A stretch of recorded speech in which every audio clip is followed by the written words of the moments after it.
نثار تیری چہل پہل پر ہزار عیدیں ربیع الاول، سوائے ابلیس کے جہاں میں سبھی تو خوشیاں منا رہے ہیں۔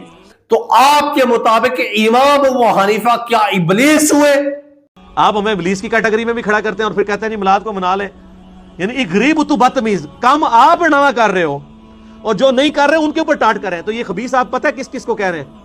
یہ ابلیس آپ کس کس کو کہہ رہے ہیں؟ یہ تو صحابہ اور اہل بیت میں بھی بات چلی جائے گی۔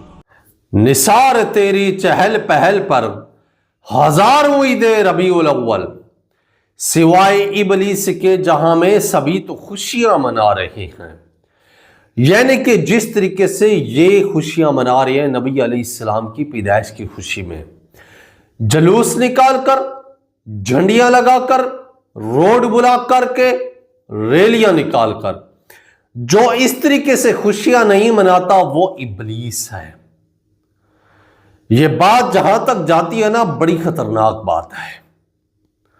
ذرا پیچھے چلتے ہیں، کیونکہ جس کے نام پر یہ شعر پڑھ رہے ہو نا ہم وہاں سے سٹارٹ کرتے ہیں۔ آپ یہ کس کو کہہ رہے ہیں شعر؟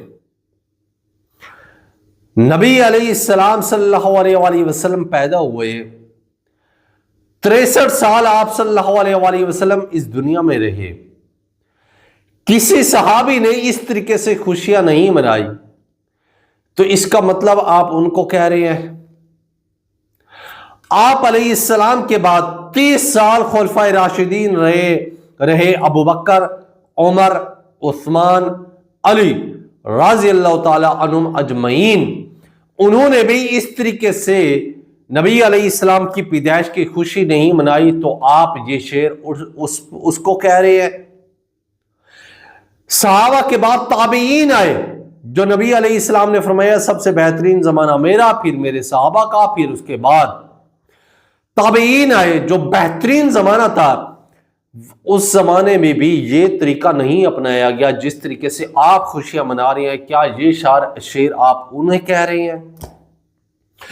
پھر چاروں اماموں کا زمانہ آیا، امام ابو حنیفہ، امام مالک، امام شافعی، امام احمد بن حنبل، تو کیا یہ ابلیس آپ اپنے امام ابو حنیفہ کو کہہ رہے ہیں کہ اس نے بھی ریلیاں بھی نکال کر خوشی نہیں منائی، جلوس نکال کر خوشی نہیں منائی، اور جھنڈیاں لگا کر خوشی نہیں منائی؟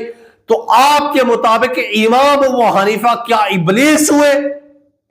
کیونکہ سوائے ابلیس کے اس جہاں میں سبھی تو خوشیاں منا رہے ہیں، امام ابو حنیفہ نے اس طریقے سے تو خوشی نہیں منائی، تو اس کا مطلب آپ کا شعر امام ابو حنیفہ پر بھی فٹ ہو رہا ہے۔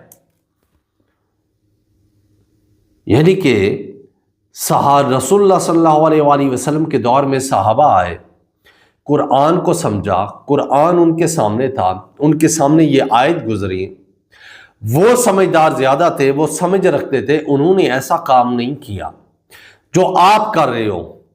تابعین آئے، انہوں نے صحابہ کو دیکھا، صحابہ کی تعلیمات کو دیکھا، صحابہ کے طریقے کو دیکھا، تابعین نے بھی ایسے کام نہیں کیے جو آپ نبی علیہ السلام کی پیدائش کی خوشی میں کر رہے ہو۔ امام، چاروں امام آئے جس کو آپ کہتے ہو کہ وہ چاروں حق پر ہے، وہ حق پر تھے، انہوں نے ایسا کام نہیں کیا، تو آپ ایسا کام کر رہے ہو۔ تو پھر بتاؤ غدار کون ہے؟ نبی علیہ السلام کے دین میں نئے جو دین لے کر ہیں اس کے طریقے میں نئے طریقے ایجاد کرنے والے کون ہیں، نئے بدعت ایجاد کرنے والے کون ہیں؟ آپ یا ہم تو نبی علیہ السلام کے طریقے پر چل رہے ہیں، جو صحابہ طریقے پر چلتے رہے ہم اس طریقے پر چل رہے ہیں، جو تابعین نے صحابہ سے طریقہ سمجھاؤں اس کے طریقے پر چل رہے ہیں۔ ہم نے تو وہ طریقہ پکڑا ہوا ہے۔ مخالفت تم کر رہے ہو، غداری تم کر رہے ہو، طریقے سے تم ہٹے ہوئے ہو، سنت سے تم ہٹے ہوئے ہو، اور بکواس ہم پر کرتے ہو، باتیں ہمیں سناتے ہو، دھونس ہم پر لگاتے ہو۔ یعنی کہ ایک تو غریب، وہ تو بدتمیز، ایک تو آپ کے پاس دلیل نہیں ہے، ایک تو آپ ڈھیٹ بنے ہوئے ہو، تو بات ہم پر کرتے ہو۔ آپ منائے، کس نے منع کیا یہ آپ کو میلاد سے؟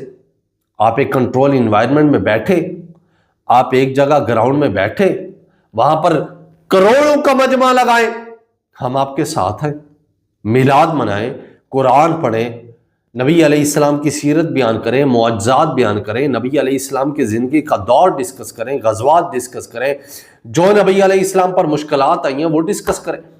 ریلیاں نکالنا، جلوس نکالنا، جھنڈے لگانا، یہ کون سا دین لے کر آپ آ رہے ہیں؟